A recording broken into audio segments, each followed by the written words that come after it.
tiếp câu kinh Pháp Cú thứ 40. Thì một tuần rồi quý có vị hỏi Ngài Văn Thù với Ngài Phổ Hiền. Thì hôm nay cái câu 40 mình nói về cái trí tuệ, hay giống như là cái kiếm để mà chặt đứt những cái vô minh sẵn có ngay trong mình. Câu thứ 40, Đức Phật Ngài dạy: hãy biết rằng thân này mong manh như đồ gốm, và giam giữ tâm người như thành quách. Ngươi hãy đánh dẹp ma quân với thanh tuệ kiếm sẵn có của mình, và nắm giữ phần thắng lợi, chứ đừng sanh tâm đắm trước. Nên Đức Phật Ngài dạy hãy biết rằng thân này nó mong manh, nó dễ vỡ, giống như là đồ gốm. Cái thân của mình nó giống như là cái đồ gốm, nó mong manh, nó giống như là hòn bọt. Nó tuy có đủ màu sắc nhưng mà nó cũng rồi cũng vỡ tan đi. Nhưng mà trong cái thân mình nó dễ vỡ này, nó giam cầm cái tâm của mình giống như là cái thành quách. Ngươi hãy đánh dẹp ma quân với thanh tuệ kiếm sẵn có của mình, và nắm giữ phần thắng lợi, chứ đừng sanh tâm đắm trước. Nhiều khi mình đắm trước vào một cái vật gì đó, như cái thân của mình cho cái thân mình nó là cái tâm của mình, nhưng mà thật sự cái tâm mình nó không có trong cái thân của mình, nhỏ như vậy mà nó là trùm khắp hư không. Nếu mình bám chấp vào một trong những cái đồ, cái thân của mình cho cái thân này là thật có ngay nơi cái tâm của mình, giống như cái thân của mình, nó không phải. Cho nên mình nhiều khi mình nắm giữ đắm trước vào những cái đó thì nó không có làm cho cái tuệ kiếm nó sống với cái tâm thật có của mình. Cho nên mình phải dùng cái thanh tuệ kiếm, như mình tu rồi mình có cái trí tuệ, mình chặt đứt những cái gọi là cái thấy biết không đúng ngay nơi thân của mình, do tâm mình nó bám chấp vào những cái thấy nghe hay biết, mình làm chấp cho thân này là thật có, nó trường tồn, nó còn hoài, nó không có thay đổi. Cho nên nhiều khi mình thấy, mình biết cái thân này nó là giống như là đồ gốm mong manh, nó dễ vỡ, nhưng mà nó tuy là nó dễ vỡ như vậy, nhưng mà mình bám chấp vào trong đó, rồi mình cho cái tâm này là cái nhỏ như cái thân của mình, thì đó là cái sai. Và mình đắm trước, mình thấy rồi mình đắm trước là mình chìm đắm, mình dính mắc vào trong cái những cái cảnh trần mình thấy ở bên ngoài, mình cho nó là thật, cái thân này là thật, là cố định, cho nên mình sẽ không có vượt qua được. Cho nên Đức Phật này dạy mình phải có cái trí tuệ. Nên khi quý Phật tử, quý vị trở về đây, thấy bên Ngài Văn Thù, Ngài cầm cây gươm cởi con sư tử, phải không? Rất là dữ, cầm nó rất là mạnh. Thế là sư tử là chúa tể ở rừng xanh, nên nó không có sợ con gì hết. Và cầm cây gươm đây là tượng trưng cho cái trí tuệ thì sẵn có ngay nơi mình. Khi mình nắm giữ cái cây gươm đó rồi thì mình phải nắm giữ cái phần thắng lợi, nghĩa là mình không có bị đam mê đắm trước vào cái cảnh sắc ở bên ngoài, mà lúc nào mình cũng giữ tâm mình thanh tịnh, sống với cái chân tâm sẵn có ngay nơi mình. Okay, so continue with the Dhammapada, verse 40. Verse 40 is realizing that this body is as fragile as a jar, establishing this mind as firm as a fortified city. He should attack Mara with the weapon of wisdom. He should guard his conquests and be without attachment. So this verse talks about fortifying your mind and be non-attached. Specifically, the Buddha is giving the teaching about the self, the body.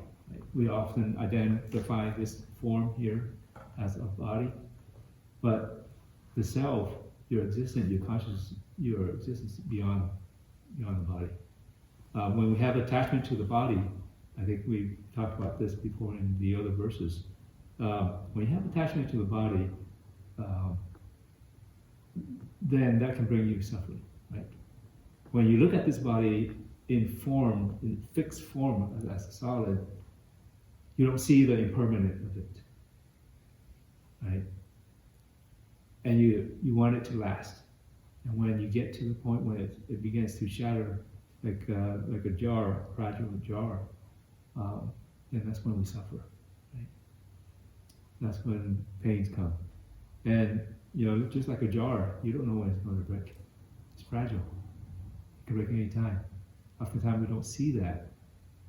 We don't ever recognize that we could be gone tomorrow or the next minute, right? We have this fixation about our existence as being whatever it is, 80 years, when we're old, right? We don't see we don't see the life and death of ourselves continuously dying and reborn, dying and reborn. On a physical and also on the mental form, right? We recognize our thought to be us, right? There's some fixed idea about our intelligence, right? Our mind. Like our mind's never changing, right? But it changes all the time based on the condition around us. When we're not aware, when we don't have the practice, we don't have the wisdom, then the condition around us controls our mind. Right? Let's say you're happy, all of a sudden somebody came over and just bumped you, right? If you're not mindful about what's going on, then you could get upset. Right? So you had a peaceful mind, and then the next minute you have an angry mind. It's always continuously changing. So the way to conquer that is through wisdom. Wisdom of seeing things as they are. Knowing that things continuously changing, there's nothing to hold on to. Right? So you don't get so what that means is learning how to let go. Be non-attached. Not to say that you discard your body or your mind. No, you need it. The consciousness needs the body, the mind, needs the form. Why does it need it? Well, for one, biologically, it's just basic survival instinct of the body, of the form, right? Existence of a being. But what also you need the body. You look at the body, use it as Dharma. Meaning, learn the Dhamma, the teaching of non-attachment, impermanence, and use the body to realize that teaching. Realize it. But first, how do you realize it? Our mind's always wandering everywhere, right? So we use the practice of meditation, working on awareness, cultivating concentration, and have that awareness to reflect on our body, on our surrounding, and in our mind. Look within. Because everything starts with the mind and ends with the mind. Right? And if you see that, and you understand that, you start to see the wisdom in that, then suffering is an option. Right? Pain is one thing, suffering is another thing. Right? Oftentimes suffering is desiring something that doesn't exist or will not exist in the present moment. Right? We don't suffer in the past, we don't suffer in the future, we suffer in the present moment. That's the only time we can suffer. Right? And it is not it is having attachment to something. That means oftentimes in the past, right? Something's good in the past, you hold on to it, right? Or something is bad or you don't like, you want to go to the future, you want to escape, right? That's the attachment of not being in present moment, but attaching to the future or attaching to the past. That creates the suffering, right? Future brings fear, the past brings regrets, right? So maintain present and see the changing from moment to moment. See that impermanent. Observe and experience that impermanent. When you start to see impermanent, you would experience impermanent fully. That's when wisdom is embodied. Reading about impermanence in the book is just philosophy. It doesn't help you to end suffering. Only when you see it, you experience impermanent. Can you see that? Right? Give an example. You walk 10 miles. Your feet are hurting, you're tired. What do you think? What do you want? You want to sit down, right? That's heaven, to be able to sit down. So you sit down and you think, okay, I'm going to stay in heaven here. But how long can you stay in heaven before you want to stand up? Just that simple fact, right? The mind changed, everything changed. See, so flowing with impermanence is the way to not be attached to suffering. Does that make sense? Continuously flow with it. It's when we resist that flow, that's when we suffer. Because things are changing, right? All the time. It's like wanting to catch up with things. Right? So, the wisdom here that, and then Mara, what is Mara? I think we talked about this before. Temptation. Yeah. Mara is everything that obscure you from seeing the truth. Everything obscures. So what is that? Delusions, right? Not seeing things as they are. Desire, aversion, right? Delusion that things are permanent, right? Desire for something that's not here, or something that's here but you want something else that's not here. Right? And aversion, anger. Anger is the same.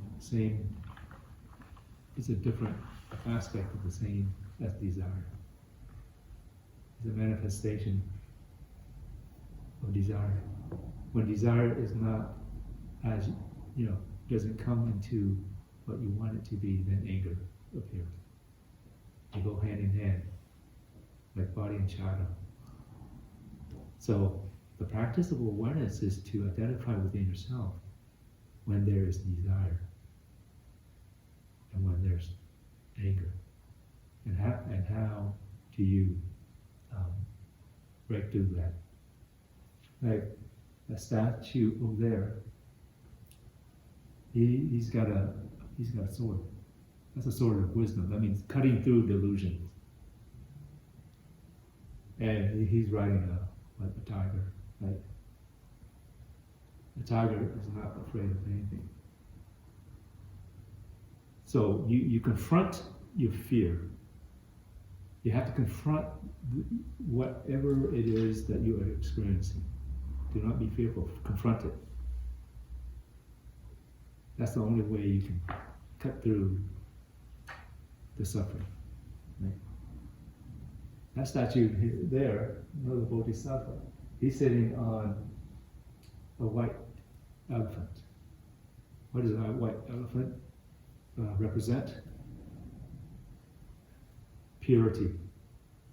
Right? Seeing things clearly without any delusion. See things as they are. And the elephant actually should have 6 tusks. What does that 6 tusks represent? You know? Anybody know? I think some people say maybe it's the 6 senses. Yes, yes, that's correct. 6 senses, right? You experience through your 6 senses. All world is based on the 6 senses, right? Eye, ear, nose, body, what else? Let's see, eye, ear, nose, taste, body, and mind, right? When the 6 senses is in contact with the object of the 6 senses, then we have an experience. That's our world, right? But the delusion is that we have 2 worlds we live in. The world of want and don't want. That's in the mind. The real world is, the condition of the real world is as is. Right? You come into contact, let's say you have a car, a brand new car, your Corvette, right? That's your car. So you see your car. So I see car. That's your experience. Ah, it's beautiful. Right? So in your mind it's beautiful, you like it, you want it. But then the next thing is somebody comes over and scratches it. It's the same car, you see, you hear, you recognize that. And now, the condition now is you don't want that. So the wanting mind, the want and what not wanting mind. The real world, there's no suffering at all. What happens there's no suffering. But it's the wanting mind and not the mind that doesn't want that suffers. Right? Because why? We don't have any, if we're suffering, then we don't have any awareness of what's going on in our mind. What happens in our mind. So why are we suffering? You see that vehicle as being permanent. It should be clean all the time. It should, it shouldn't have any, scratches. It's mine. Possession. It's like it's yours. You have total control over it. But just look what happened. You don't have any control over it at all. Somebody could come and scratch it. You don't have any control over that. You don't have control over, how long it lasts, right? There's that delusion that we have to break through. We have to have the awareness to see through that. You have something, you enjoy it. Practice isn't to be a rock, right? We have, and we enjoy it. What we don't have, we accept. It's as simple as that. But we just forget. So we just have to be mindful. That's why the meditation helps us to be mindful, right? Of what is real versus what is conjured up in the mind. Right? So we need to, because we live in our head a lot. That's why 2 people can see the same thing, item, have a totally different perspective or experience. Right? There's nothing wrong with the condition. It doesn't create suffering for you. It is the mind wanting or not wanting something that creates suffering.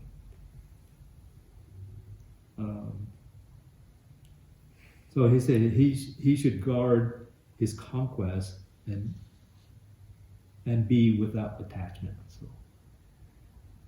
conquest means guard your awareness, always be on guard.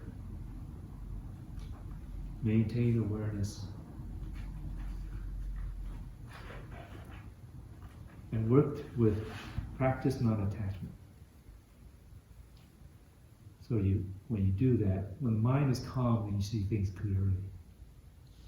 Right?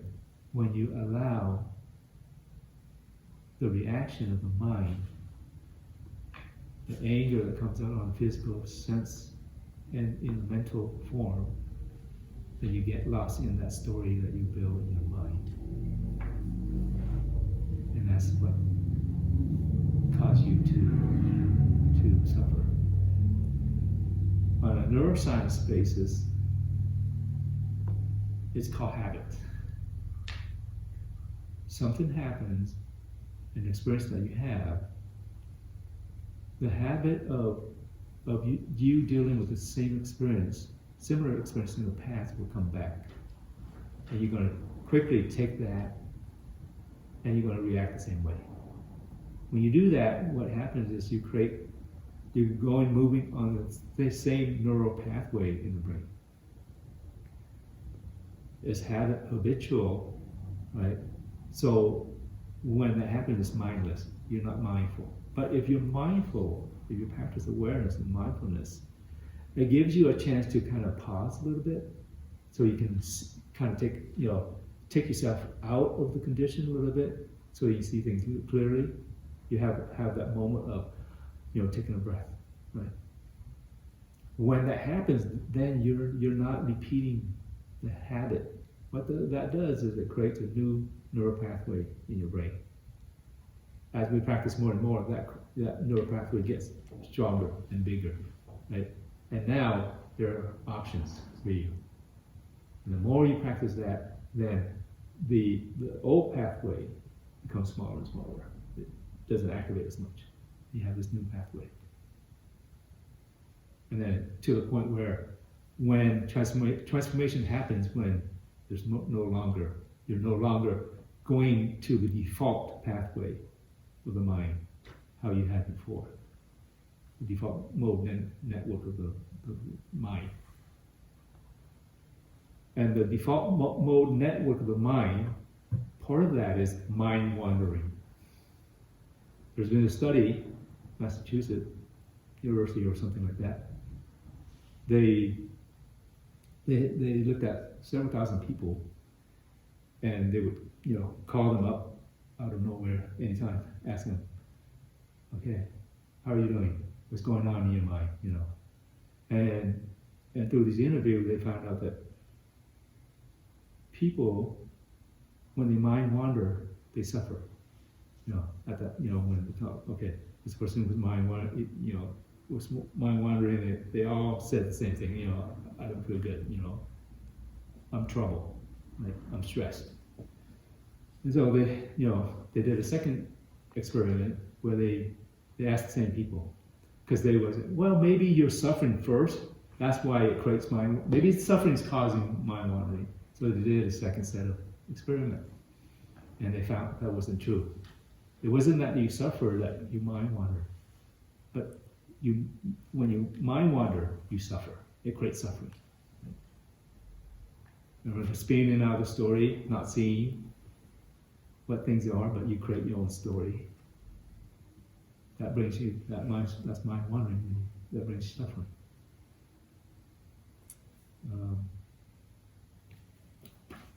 Okay. Yes. What did it say about the fortress again? I missed that part. I know it was the basic part, but could you read that again? Yeah. Okay, realizing that this body is as fragile as a jar, establishing this mind as firm as a fortified city. All right. Right. So how do you fortify the mind? Through the practice of mindfulness and concentration. Keeping focus. Be vigilant of what's in your mind. Seeing Mara appear in the mind, watch out for it. Mara. Right? Confront it. Right away. Confront it right away. So that, yes. What does the middle statue represent? The Buddha? Mm-hmm. The Buddha, this particular statue, he's holding a flower, right? So he gave a sermon one time with several thousand monks. And then in that sermon, he just hold up a flower. And that was it, this whole sermon. That was his whole lecture. None of the monks understood what that was, what that meant. Except for one, Sarvabhuta. He understood what that meant. That was the whole entire Dharma there. Right? So all the other monks were contemplating, okay, what does it mean? Does it mean this? Does it mean that? So their mind was wandering because of attachment to concepts, right? And looking at things dualistically. No, it has to be this, or no, if it's not that, then it's something else. Right? So Sarvabhuta looked at it, and his mind was, okay, eye contact. That's all it is. No suffering. That's it. Yes. Question. So, with a degree of interdependence, I wrestle with why is there compassion? It seems to be an activist emotion. I don't know why it's so central as a tenet. If there is no self, right? I don't have compassion for my fingernail. I don't have compassion for rocks that I come across every day. So why is compassion so integral? Integral? Yeah. Important. Important. Yeah, important. Yeah. Yeah. Well, essential, really. It's essential. It's absolutely Yeah. essential. Because compassion, the practice of compassion, leads you to understand interdependent. That means we're all connected. Yep. So there's no individual, so there's no individual self. We can identify a self, but realistically there is no self in terms of fixed any aspect that you can call this is you, right? I think therefore I am, for example, right? No. Your thinking is always changing, so where's this fixed I am thing? Right? The body's always changing, so where's this fixed self identity? There isn't. When we have that illusion, then when we see it that way, then we don't feel the interconnection between everyone else, right? We think we're a separate entity. I am my own. I don't need anything else to exist, right? Nobody control me. I control myself. But if somebody came up to you and spit at you, okay, where's your self-control? Can you turn that on and off? No. But, awareness is essential in interdependence, obviously. Right. How does it translate to compassion? Maybe my definition of compassion is not translating well. Compassion to me is a form of activism, of kindness, of yes. interest. Yes. But yeah. So that's a good question. But so you look at what are required to have compassion? Empathy, right? Yep. What requires you to have empathy?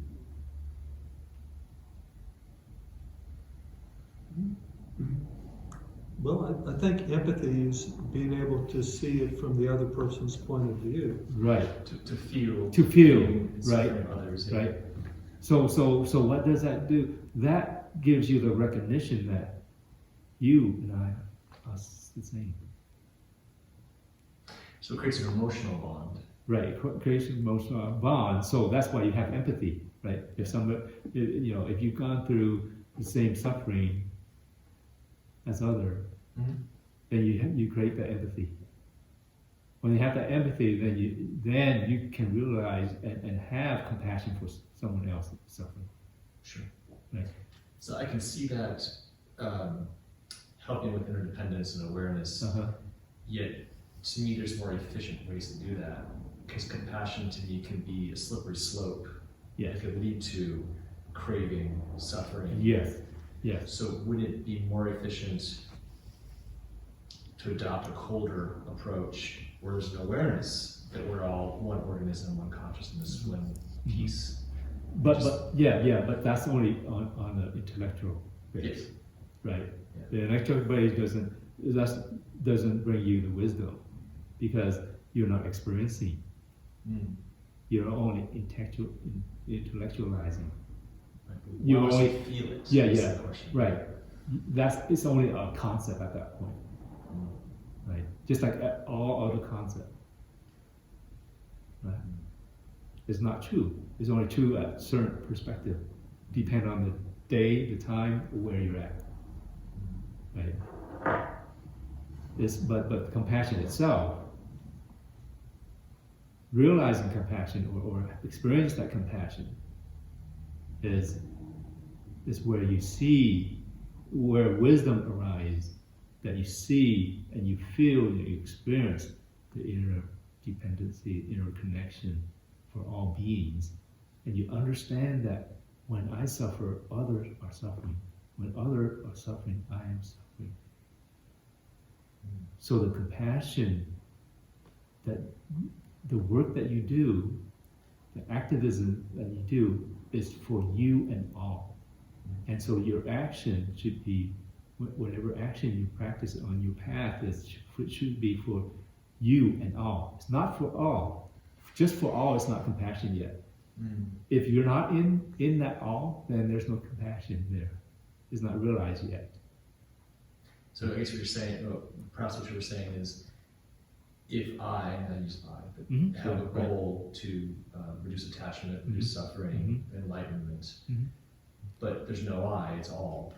Therefore, if Marcus has suffering, if Daniel has suffering, then even from a self-interest standpoint, it helps me to reduce those. Right. Because it's an all, it's everything. He's me, I'm him. Right. So a clear example of society, right? Yeah. You're in a neighborhood, right? Your neighbor, one of your neighbors suffering, poor, right? Can't get a job. He's destitute, you know. The rest of the neighborhood, everybody's fine, you know. They've got more food than they can eat. They have everything. Now, that person suffering, is it going to affect you? Now, are you going to have, he's not working, or someday you come out and you forgot your rake somewhere, or whatever it is. The first thing you're going to think of, maybe he took it. Right? We have that mind. The mind wonders, okay, who else would take this? He's not going to, he's got his own thing. It only can be one person in this. See that? How we can suffer just that. One person suffering, you can suffer as well. But one thing about compassion is that it has to have non-attachment. If there's attachment to your work of compassion, suffering still is available for you. Right. So have intention, have goal, but don't have desire in your compassionate work. Remember? Yeah, I think it helps me, when in a lot of my Western thoughts, compassion is a very involved endeavor. And I don't think it quite means the depth. You're crying with them, you're sharing with them, you're hugging with them, it's very emotive, and it might be the wrong definition how this is applied.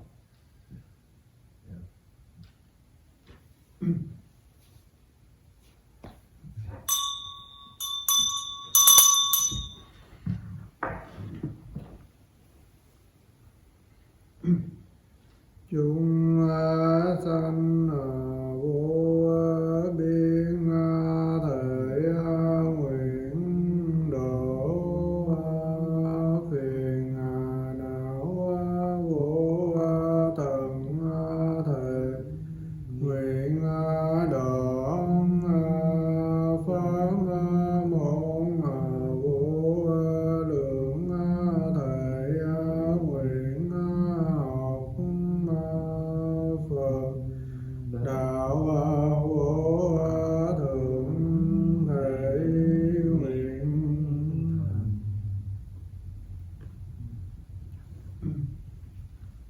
Thank you. Thank you, Thay. Cái này là